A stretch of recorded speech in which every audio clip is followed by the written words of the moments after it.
Muy buenas tardes, mis amigas y mis amigos. Este es su programa Careo aquí en Cinevisión. Siempre un enorme placer junto a Omar Francisco. Don Lito Santana, ¿cómo se encuentra usted hoy? Estamos bien. Qué bueno, qué bueno. Otro sábado aquí en Careo con muchas informaciones, muchos temas. Esta semana ha habido bien cargada. Antes que se me vayan esas informaciones, quiero arrancar con una novedad. Tú recuerdas que estamos con el libro Peña Gómez, sus orígenes. Sus orígenes. Y de la autoría de don Osvaldo Santana, Premio Nacional de Periodismo.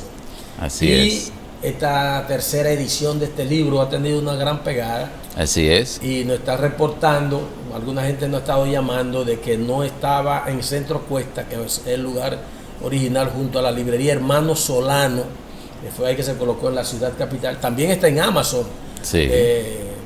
A disponibilidad de todos sus lectores.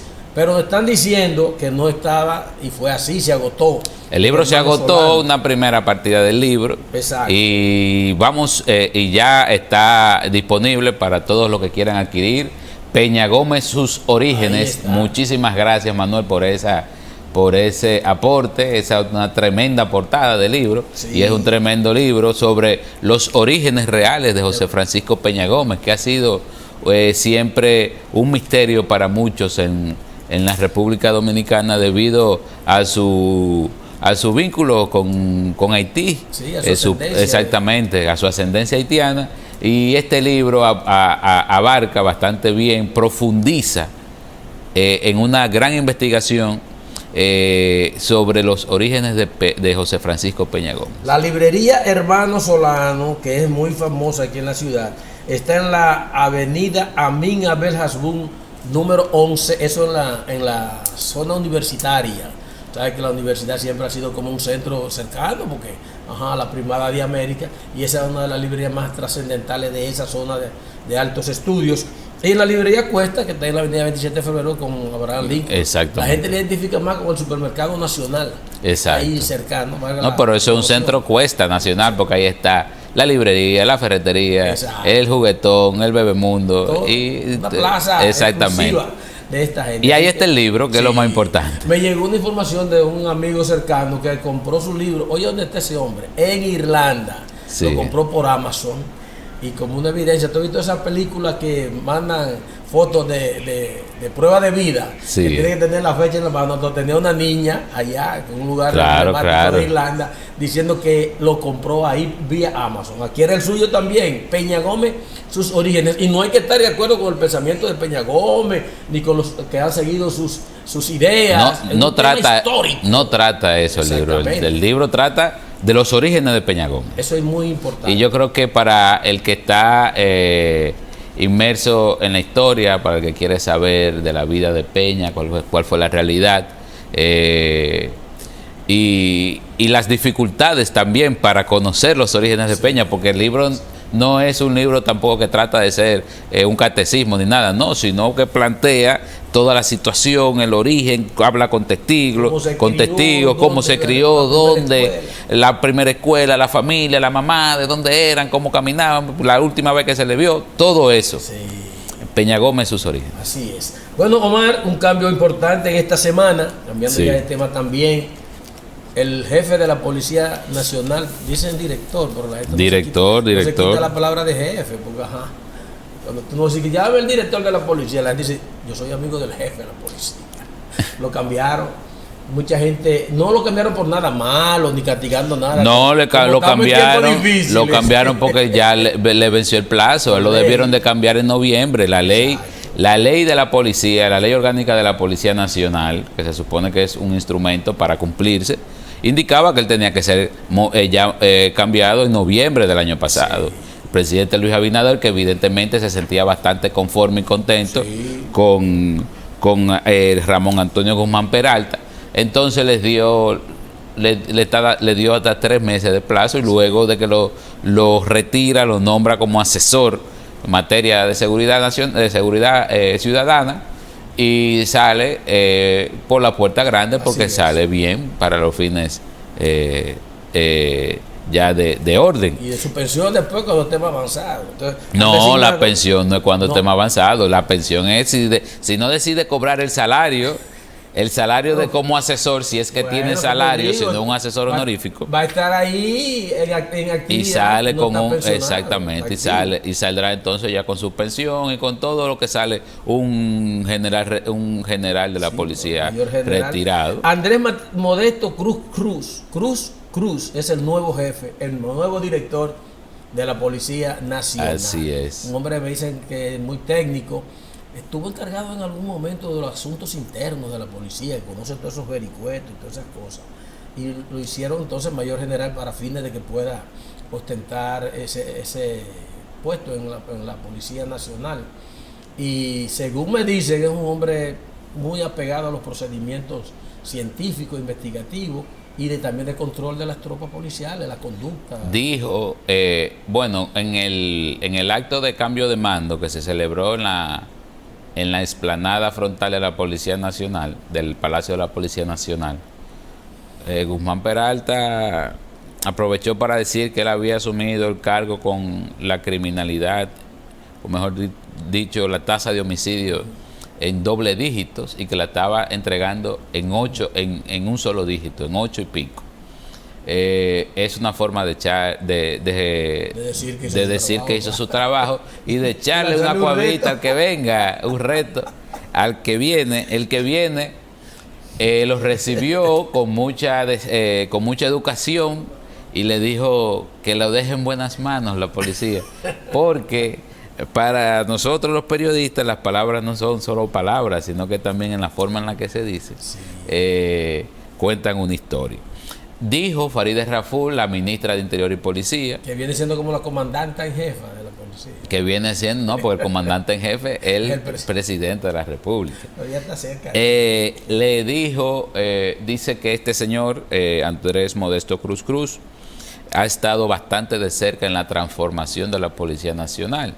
Entonces, no se imagina uno que la estrategia del gobierno no variará demasiado en ese aspecto. Es bueno que ocurran estas cosas, sobre todo por lo que tú planteaste al comienzo, del apego a la Constitución, a las normas, a las leyes, es lo que fortalece un país. Estaba retrasado este cambio, el presidente habrá tenido sus motivos, pero qué bueno que hay una cara nueva, que hay una nueva autoridad ahí al frente, de acuerdo a que se cumplió un mandato, no que hay un escándalo al interior de la policía y ahora está diciendo que el anterior, no.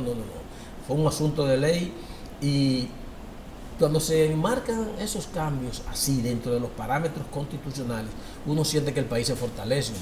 Porque a veces, como pasa con los gobiernos que quieren ir más allá de su periodo para los cuales fueron designados, comienzan a violentarse algunas cosas y a imponerse otras.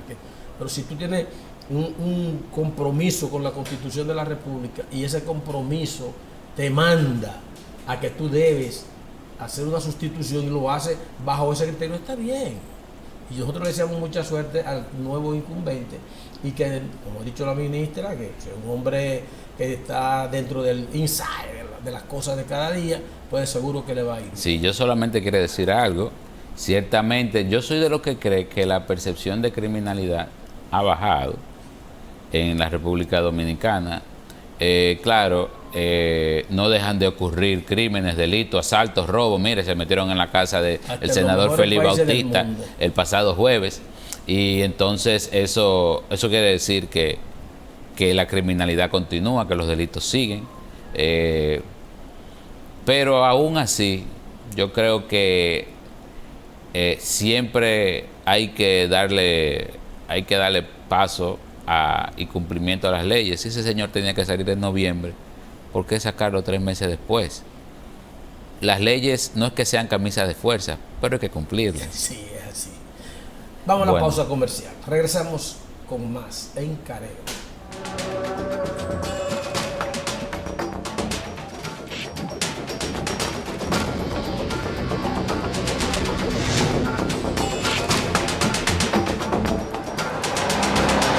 Bien, amigos, continuamos con ustedes aquí en Careo.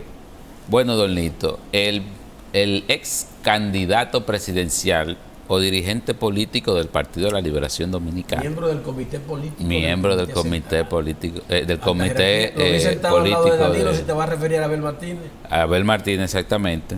envió una carta el pasado Está 19. Danilo, en una foto que yo vi, está Abel a la diestra y está el secretario general Johnny Pujol a la siniestra, o sea, a la izquierda. A la izquierda. Es decir, que ese hombre está ahí, al lado de la jefatura del partido. Bueno, envió una carta al presidente del partido, Danilo Medina Sánchez, y al secretario general del partido, Johnny Pujols, con el asunto: no inclusión de mi nombre en el listado a presentar ante el Comité Central y reafirmación de mi compromiso con el PLD, el país y el 2028.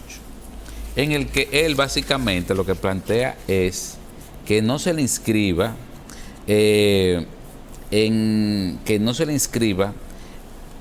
en la propuesta que a enviar el comité político al comité central para su aprobación. Aunque el comité político es la cabeza del partido, el comité central es el máximo organismo, como si fuera el Congreso. Es la máxima autoridad entre Congreso y Congreso. Exactamente. Para que no se le incluya en la propuesta que se va a enviar para la elección de un aspirante presidencial de cara al 2028. ¿Cuál ha sido la propuesta de la dirigencia, la máxima dirigencia del PLD, días después de las pasadas elecciones? La misma idea que en el proceso anterior, que consistía en que el candidato presidencial, o mejor dicho, el aspirante presidencial, se eligiera con tiempo. ¿Por qué? Porque entienden que el Partido de la Liberación Dominicana tiene muchas personas que pueden ser aspirantes presidenciales, pero que cuando compiten con, al parecer, su mayor rival no es ni siquiera el partido de gobierno, sino Leonel Fernández, no tienen, necesitan tiempo para dar a conocer al candidato. Esa es más o menos la filosofía. Y por eso han avanzado el proceso, adelantado el proceso. Lo hicieron en las elecciones para las elecciones pasadas y pretendían hacerlo ahora. Entonces, no le fue bien, quedaron en tercer lugar, perdieron muchísimas plazas y aparentemente Abel Martínez, que fue el mayor beneficiado de ese proceso en las elecciones pasadas, ahora pretende que no se realice de la misma forma ahora. Ir al fondo, aunque no estamos buscando petróleo, que dicen los muchachos ahora. Ir al fondo. El asunto es el apuro en que está el Partido de la Liberación Dominicana para esta coyuntura del 2028, como lo estuvo, como tú bien dijiste, en el 2024. ¿Qué es lo que pasa? Y es lo que está planteando Abel Martínez, aunque él fue el beneficiado de esa metodología, pero es que es totalmente ilegal. No vaya a querer que lo ilegal es lo persecutorio, no estoy hablando de eso, estoy diciendo que no está de acuerdo con lo que hablábamos ahorita, Omar, de los plazos que establece la Constitución de la República y las leyes. Los partidos políticos tienen que iniciar su campaña interna para la selección no solamente del puesto presidencial, sino también de los legisladores y los municipalistas, y la gente está en los distritos municipales. Deben ser seleccionados el primer domingo del mes de octubre del año preelectoral. Estamos hablando del 2027. Entonces, la misma Junta Central Electoral se ha encargado de explicarle a ellos que cuando seleccionan sus candidatos fuera de ese plazo establecido por ley, no es válido para inscripción electoral. Que como quiera, aún lo seleccionen de la manera que entiendan, si no es después de esa fecha, no pueden ir al registro de candidatura en la Junta porque están fuera de los plazos de ley. A ver, se está acogiendo a eso por un lado y no se sintió como conforme con lo que se hizo en el caso de él. Él sabe, y ya lo establece la ley, él sabe que lo que suceda en esa preselección del PLD, como se pasó con el caso de él, no está por encima de lo que debe pasar el primer domingo de octubre del año que viene. ¿Te entiendes? Es decir, todavía el PLD dice, mira, el que ganó la consulta, la convención interna, como yo decía en el método, fue fulano. Él tiene derecho a inscribir su candidatura para la selección que tiene que hacerse en octubre del 2027. Entonces, le está haciendo un desafío. Claro que sí. Un desafío al comité político que ha sugerido someter ese procedimiento al comité central próximamente. Es decir, No lo quiero decir de esa manera, Omar, pero está como en guerra. Sí, no, está como en guerra, no, él está en guerra. Está sublevado. Porque ¿cuál es la situación? El PLD lo que dice o defiende es, nosotros no estamos eligiendo un candidato. Nosotros estamos eligiendo un aspirante único para presentar en llegado el momento, la fecha que manda la ley y en el método que nosotros decidamos luego. Y esa es la justificación para adelantar el proceso. Ahora, ¿qué es lo que le está diciendo a Abel? Abel lo que le está diciendo es, miren, ustedes pueden hacer lo que quieran, pero a mí no me pueden limitar mis derechos cuando dado el tiempo. O sea que de alguna forma le está echando una pasta de jabón al sancocho. Es cierto eso. Entonces uno lo que quisiera es que esto pueda naturalmente salirle bien a su partido. Él está en su derecho, Omar. Yo dije como esa especie de rebelión, pero es en el marco de la ley. Esa es la ventaja que él tiene frente a los órganos electorales. Porque lo que el PLD plantea, a fin de cuentas, no tiene arraigo legal. Lo que plantea es un pacto de caballeros. De buena fe. De buena fe. Miren, señores, vamos a ponernos de acuerdo. Todo el mundo aquí se pone de acuerdo en esto. Pero claro, si uno no está de acuerdo, ya eso se cae. Así es. Bueno, tiempo de la siguiente pausa comercial. Regresamos en breve con más en Careo.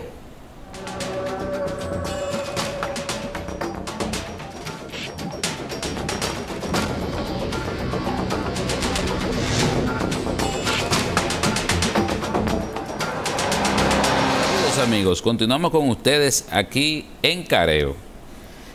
Don Lito, yo creo que el gobierno dominicano y por tanto la República Dominicana, ¿cómo se dice? Se anotó un virado, decíamos en nuestra época. Cuando... que la gente juega casino todavía. Yo creo que sí. Pero yo veo que venden cartas ahora, no sé si es para jugar esas cosas de interés con dinero.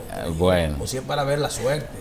Pero bien, a lo que me refiero es a que el jueves anunciaron Google, la empresa Google, el gigante mundial de las telecomunicaciones, de la inteligencia artificial, de la información digital, el dueño de YouTube, el dueño de muchísimas plataformas, informó que va a hacer una inversión de $500 millones para instalar la construcción de un puerto digital que, entre otras cosas, va a permitir mejor interconexión de los datos de Google, por tanto los datos del mundo, porque Google es uno de los grandes de las grandes empresas que mantienen la estructura del Internet en el mundo. El Internet no existe solamente porque nosotros lo deseamos, es porque tenemos miles de millones de computadores y aparatos interconectados con bases de datos y con robots que permiten que nosotros busquemos en Internet.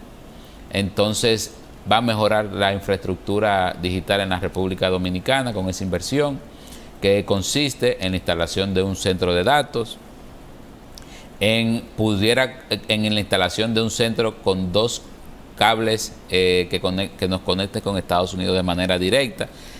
La instalación de esos 2 cables triplicaría la cantidad de cables que tenemos ahora hacia Estados Unidos, que es solamente uno.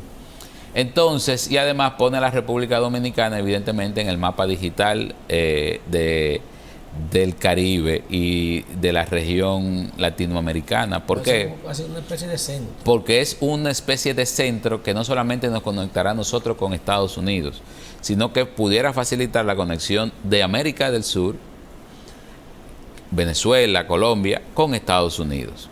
Así que la verdad, no solamente por el nivel de la inversión, sino también por el impacto que esto pudiera tener para fines de empleo, de calidad del empleo en la República Dominicana.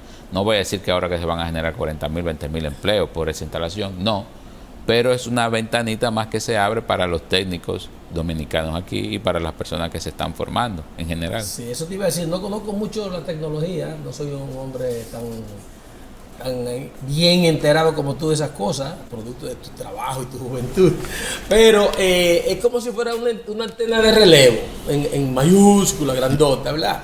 En la que tú puedes tener aquí posibilidad de emitir, y emitir señales de más alta calidad. Pero además nosotros, más rapidez. El centro de datos que se va a instalar aquí va a contar también va a tener grandes servidores para la nube, o sea, Los datos que antes tenían que viajar fuera del país para instalarse, ahora se van a instalar en la República Dominicana. Y nosotros ocuparemos Google, el octavo centro de este tipo en el mundo. El octavo exactamente para este tipo de conexiones que hace Google en el mundo. Ellos han instalado conexiones similares en Japón, en las Bermudas, pensando en la conexión hacia Europa, porque las Bermudas están más al norte, en el Atlántico, y ahí también hay un centro de datos. Yo me imagino que, ¿qué es lo que están viendo? ¿Por qué la República Dominicana? Bueno, primero la República Dominicana está en el centro del Caribe, tenemos esa suerte geográfica. El país, ellos miden también cómo evoluciona la demanda digital del país respecto al mundo, o sea, ven el consumo, la generación de datos, el intercambio de información, y dicen, bueno, República Dominicana puede ser un país interesante. Y tercero, la estabilidad histórica. La República Dominicana tiene ya 40 años que no tenemos, ¿cuánto? 32 años que no tenemos un conflicto importante. Sí. Digo, como conflicto importante, hablo de la crisis electoral del 94, que se resolvió en el 96. Un conflicto importante con la suspensión de las elecciones, aquella, ¿verdad? Exacto, y con las municipales, las elecciones municipales, yo creo que el empresariado y la política, bueno, los políticos y luego la sociedad dominicana y la tranquilidad del empresariado, mostró que somos un país donde las cosas, somos un país conservador, donde no se reacciona de manera alegre hacia temas entre el pueblo, complejos. Entre el pueblo, los políticos y los empresarios. Se protestó en paz, pero eso se solucionó y al poco tiempo hubo elecciones. Entonces yo creo que es un espaldarazo, creo que sí, al país. Hay que ver también qué más vieron en la República Dominicana. Yo creo que hay dos temas que no se hablan tanto porque se escuchan feos, pero son necesarios para la instalación de esos centros. Primero, la demanda, la generación eléctrica. Los dominicanos se pueden quejar mal que bien de la electricidad en la República Dominicana. No me llega la luz, que tengo este problema, que tengo aquello. Sin embargo, en el país, en los últimos dos presidentes han tratado de instalar grandes generadores eléctricos. Tenemos Punta Catalina, que sumó al parque energético 750 megavatios, que están dando muchísima energía al país. La gente no la paga. Cuando digo la gente, no hablo de los pobres, también hablo de los que se las roban. No la pagan, pero la generación está. Y lo otro es el sistema que se está instalando en Manzanillo, con inversión privada, acuerdo con el gobierno, que sumaría aproximadamente 400 megavatios en el próximo año a la República Dominicana, y otros, tengo entendido que otros 300 megavatios más. Entonces, generación eléctrica va a haber, más la generadora eléctrica que se va a instalar para el cable submarino eléctrico que se va a enviar a Puerto Rico, que la gente no entiende que aquí se están haciendo inversiones importantes. Y además la disponibilidad de agua. El agua es importante porque todas esas computadoras necesitan muchísima agua para enfriarse. Yo me imagino que cuando el presidente firmó ese acuerdo, el decreto 113-26, que declara como prioridad nacional la construcción de puertos de intercambio digital, sabe que en ese acuerdo está que el país tendrá que garantizar ese tipo de insumos. Bueno, por cierto, Mara, en esta semana también ha circulado una encuesta regional para toda América Latina en la que evalúa, ¿verdad?, el nivel de aceptación de los mandatarios de nuestra zona, y naturalmente aquí se impulsa esto porque el presidente Luis Abinader en este momento está ocupando el cuarto lugar entre los mandatarios latinoamericanos mejor valorado por la ciudadanía. Eso naturalmente es como él está valorado también de cara al país, porque eso es lo que toman en cuenta estas empresas, porque no pueden medir la popularidad de la presidenta de México en República Dominicana, ni la popularidad de Abinader en Costa Rica. Ellos suman esos promedios y en base a cómo tú sales en tu país, así sale en el reglón de ellos. Abinader queda en un cuarto lugar, pero esa podría ser la noticia importante, porque a mí me preocupa es que en popularidad está por debajo De Daniel Ortega. de Daniel Ortega. Para mí también. Me chocó eso. O sea, A mí me da corriente eso. Daniel Ortega tiene un 62.1% de aprobación en Nicaragua. Por eso que yo digo que lo que traen las agencias de prensa, lo que nos dejan ver en estos países, es como una cosa que es un poco incierta. Porque yo te digo a ti que, por ejemplo, el presidente Nayib Bukele, que es un fenómeno, está bien, es el líder de la popularidad en El Salvador, naturalmente, porque yo no tengo por qué evaluar. No, pero usted hace una elección aquí en Nayib que le gana. Gane lo que te digo, pero la señora Claudia Sheinbaum de Ahora, México, con Nayib Bukele también se puede poner en duda que sea un proceso democrático lo que está llevando, aunque llevó elecciones en las que ganó el masivamente. problema es que estaba en el extremo de una situación de violencia, Sí. en la que tú no podías ni salir al colmado a comprar una pica porque te aparecían y te Exacto. picaban tal cual era la pica que tú ibas a comprar. Pero te quiero hablar, el caso por ejemplo de la mandataria de México, que ocupa el segundo lugar. Nayib Bukele tiene un 72.6%, oye, en su segundo mandato, que va a ser indefinido, él va a seguir en eso. Y esa señora tiene un 68.5% en México.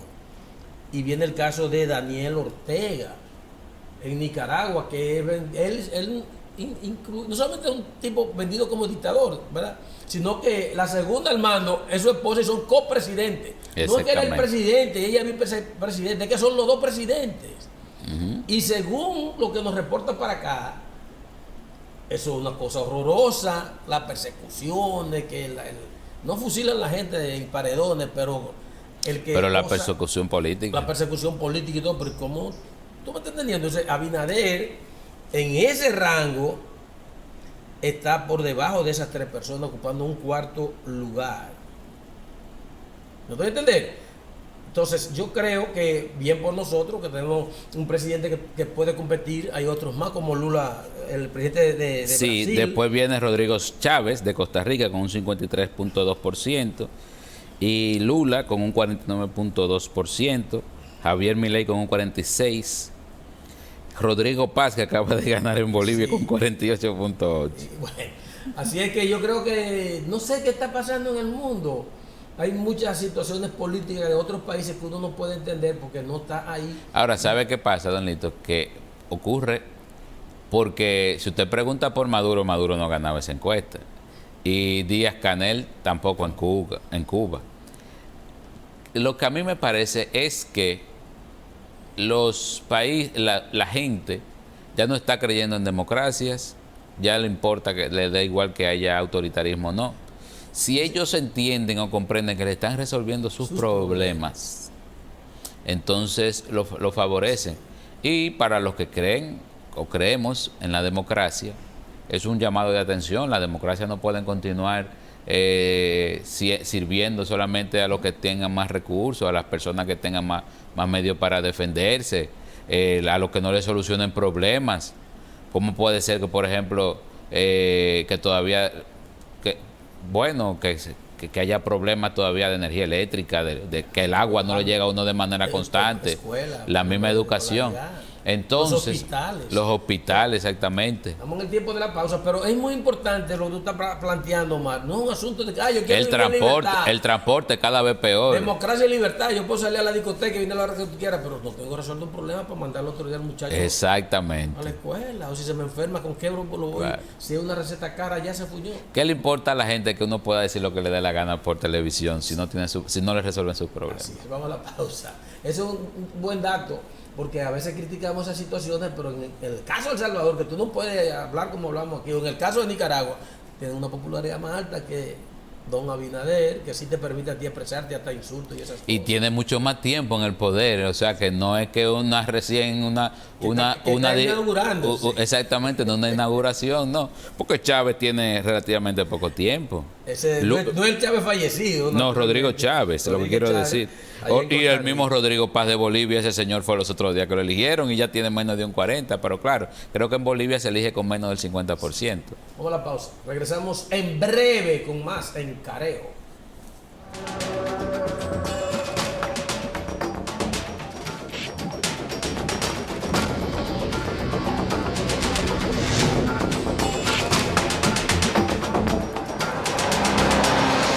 amigos, continuamos con ustedes aquí en Careo. Don Lito no habló del Partido de la Liberación Dominicana, que tiene una solución planteada, porque lo de Abel Martínez es algo planteado con fecha, que va a ser este domingo, que se va a conocer ante el Comité Central.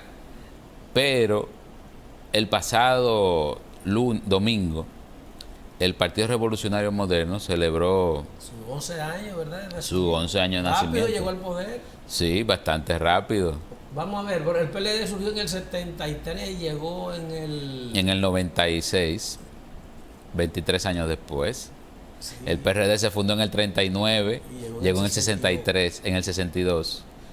Y el PRM ha sido, le tomó poco tiempo. Y para bien del PRM ha logrado incrementar su total de votantes en cada una de las elecciones anteriores. O sea, el pueblo puede superar eso. Se fundó en el 19, si gana en el 28, 9 años. No lo supera, porque el PRM se fundó en el 2015 y llegó en el 2020, 5 años después. Que está celebrando el 11 aniversario. Y el 11 aniversario. De su fundación, no de haber alcanzado el poder. Pero lo que iba a decir es que independientemente de que el PRM se ve en un buen momento, está gobernando el país, no me dejó de llamar la atención las convocatorias a la unidad que hicieron, a la unidad interna que hicieron presidente del partido, Paliza, el secretario de organización de Ligna Ascensión y el presidente de la República. El líder de ese partido. Líder de ese partido, Luis Abinader. De cara, esa unidad interna de cara al año 2028. No lo voy a parafrasear a todos, pero evidentemente que ellos están percibiendo que los ánimos están caldeados en el interior. Sí. El Hipólito Mejía ha sido, yo lo he escuchado en las últimas alocuciones que ha tenido, le preguntan los periodistas, y él no habla como una persona que está contenta, como sobre todo de cara a la candidatura, porque ya él no aspira directamente, sino que es su hija, la alcaldesa Carolina Mejía. De cara a las elecciones del 2028, lo escucho con un tono medio agresivo. Lo digo, por ejemplo, cuando le preguntaron sobre el metro, que ya prontamente se va a inaugurar, que se va a inaugurar la próxima semana. Antes, la línea 2C. La línea 2C, antes del 27 de febrero, que es cuando el presidente Luis Abinader le toca por mandato de la Constitución rendir cuentas al país. Dijo que él no sabía de eso, pero que sí él sabe de plátano y de batata y de yuca. En este periodo han salido personas del gobierno que se le vinculan a él, como Limber Cruz. Ha habido movimientos que parecen que afecta directamente a su grupo político. Y siento como... Se quejó de las cancelaciones, como otros dirigentes de ese partido, que hacen los nuevos funcionarios que ha designado el presidente. Exactamente. Y también un tono un poco fuerte. También en esa ocasión Pacheco, el señor presidente de la Cámara de Diputados, también se quejó de que estaban maltratando a las bases de ese partido que ya estaban funcionando. Exacto. Entonces ahí evidentemente que se está cociendo algo que evidentemente la cabeza de la organización política está tratando de calmar. ¿Por qué? Porque todavía hay muchísimo tiempo. El candidato presidencial no se elige hasta el próximo año. Lo mismo que en el PLD. Lo mismo que en el resto de los partidos. Sí. Ahora, otro lugar, otro espacio, que es la Fuerza del Pueblo, que uno lo percibe en el imaginario de que el candidato presidencial solamente pueden ser dos: Leonel Fernández o el hijo Omar Fernández. ¿Es más fácil para ellos eso, ¿verdad? Uno considera que está más fácil. Pero me llama la atención, don Lito, no sé si a usted también, la cantidad de encuestas que ponen a Omar Fernández como como la figura que debe de establecerse dentro de la Fuerza del Pueblo. ¿Y por qué no? No, porque yo incluso, el mismo Hipólito llegó a decir que los posibles contendientes con más posibilidades de superar a Carolina es Abel Martínez en el PLD y Omar Fernández en la Fuerza del Pueblo. Es raro que venga de un opositor tan radical, en el caso de la Fuerza del Pueblo, como Hipólito Mejía, que aupe con esas palabras a Omar Fernández, lo cual yo entiendo que desde el principio se ha visto que el auge de la candidatura de Omar Fernández no viene de ese partido, de la Fuerza del Pueblo, que lo mantiene como su senador, ¿te entiendes? Como su senador actual, y que eso es lo que tiene que ejercer, sino que viene de otros sectores, incluso encuestas definidas como privadas, que no tienen nada que ver con los partidos. Se nota, ¿verdad?, como que esos resultados son alardeados. Ahora, una pregunta. ¿Le conviene a la Fuerza del Pueblo hacer un proceso interno en el que participen padre contra hijo? Esa es una pelota que está caliente. Yo creo que le conviene. Como quiera que sea, ellos no están, ¿cómo se llama? Y no tienen que ser ellos contradiciendo. Y no tienen que ser ellos los únicos aspirantes, pueden haber más aspirantes. Lo que pasa es que en la Fuerza del Pueblo uno no ve otra cosa. El que uno visualiza ya piensa que, bueno, Leonel Fernández o el hijo, que entra al mar, porque ahí no hay nada más que hacer. Pero usted cree que yo creo que un ejercicio que ellos no han pensado, si les conviene plantear un ambiente democrático en el que el padre y el hijo se midan fuerzas. No lo había pensado. Vamos a la pausa, regresamos en breve con más en Careo.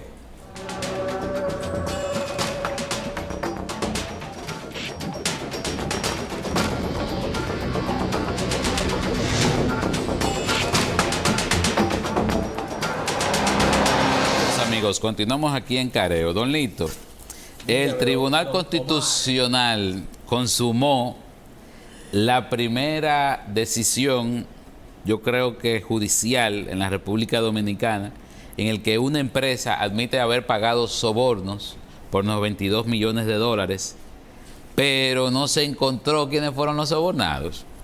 ¿Por qué? Porque el Tribunal Constitucional confirmó la sentencia que declaró no culpables de haber recibido soborno de la empresa brasileña al exministro de Obras Públicas Víctor Díaz Rúa y al empresario Ángel Rondón, los únicos de una lista de 14 investigados por los más de $92 millones de soborno que la compañía extranjera admitió en Estados Unidos que pagó en República Dominicana. Pero no dijo quién se lo pagó. Don Lito, no dijo a quién se lo pagó, ciertamente, pero el gobierno dominicano nunca fue a preguntar a Brasil. En Perú todavía están metiendo gente presa por el caso de Brecht. Oye, pero no solamente en Perú.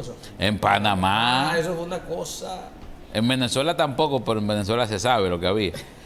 Pero en este país... A ellos lo favoreció mucho que, por ejemplo, en el caso de Rondón, él dijo que no, que le hacía su lobismo. Él hacía que caminen la propuesta y por eso le pagaban. Y eso no es algo ilegal ni penal, de que tú me dices a mí, mira, yo tengo un proyecto para vender ampicilina en tal sitio, ¿tú me ayudas a venderlo? Y yo digo, sí, tú me ayudas y tú me pagas. Yo te ayudo si tú me pagas, diciéndolo llano en términos. Y entonces yo comienzo a decir, mira, la ampicilina es buena, tú tienes que beber esto, la cosa. Pero no es de boca, ¿no? No sé, pero él dice que él cobró por lo que él hizo. Don Lito, mire. No era ilegal, se llama como lobismo. Mire, sí, lobismo. Pero mire, don Lito. Que no viene de lobo, sino del lobby de los hoteles. Mire, aquí la investigación del caso de Brecht, desde que Miriam Germán fue jueza, que participó en la instrucción del expediente que se armó en la Suprema Corte de Justicia, que advirtió que ese caso no iba para parte porque estaba mal hecho. Se sabía que la acusación que preparó el Ministerio Público de la mano del entonces Procurador de la República Dominicana, Jean Alain Rodríguez, procesado por caso de corrupción. Caso de corrupción. Bueno, parte del Ministerio Público en esa época también era Wilson Camacho. Sí. Y bueno, pero ella estaba como procuradora adjunta en Santo Domingo, Jenny Berenice. No creo que haya participado en la investigación, pero Wilson Camacho participó en la conformación de este expediente. Miriam Germán había advertido que ese expediente no iba para parte.